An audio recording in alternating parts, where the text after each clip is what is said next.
ইরানের পররাষ্ট্রমন্ত্রী আব্বাস আরাগচি জানিয়েছেন, যুক্তরাষ্ট্র ও ইসরায়েলের হামলা সত্ত্বেও পারমাণবিক কর্মসূচির হাল ছাড়বে না ইরান। যে কোনো মূল্যে অব্যাহত থাকবে ইউরেনিয়াম সমৃদ্ধকরণ কর্মসূচি।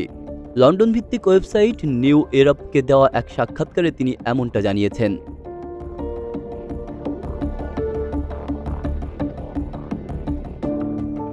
আব্বাস আরাগচি বলেন, কোনোভাবেই পরমাণু প্রযুক্তি পরিত্যাগ করবে না তেহরান, কারণ এটি অর্জনে মৃত্যুসহ বহু ত্যাগ তিতিক্ষা স্বীকার করতে হয়েছে দেশটির পরমাণু বিজ্ঞানীদের।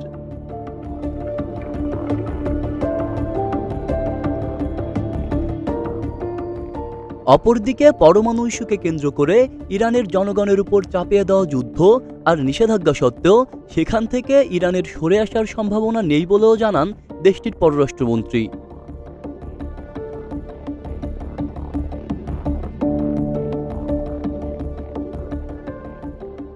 এর আগে আগামী কয়েক সপ্তাহের মধ্যে ইরানের পারমাণবিক অস্ত্র বিস্তার রোধ চুক্তি থেকে বেরিয়ে যাওয়ার প্রবল সম্ভাবনা রয়েছে বলে মন্তব্য করেছেন তেহরান বিশ্ববিদ্যালয়ের অধ্যাপক ফোয়াদ ইজাদি।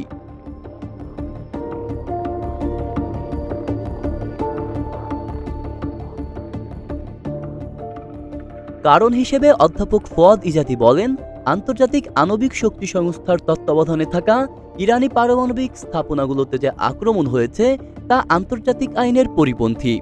অথচ এই চুক্তির আওতায় থাকার কারণে স্থাপনাগুলো হামলা থেকে মুক্ত থাকার কথা ছিল। যেহেতু এমনটা হয়নি, তাই আর এনটিপিতে থাকার প্রয়োজনীয়তা নেই। পার্লামেন্টের অধিকাংশ সদস্য এ থেকে বের হতে চায় বলে তিনি উল্লেখ করেন।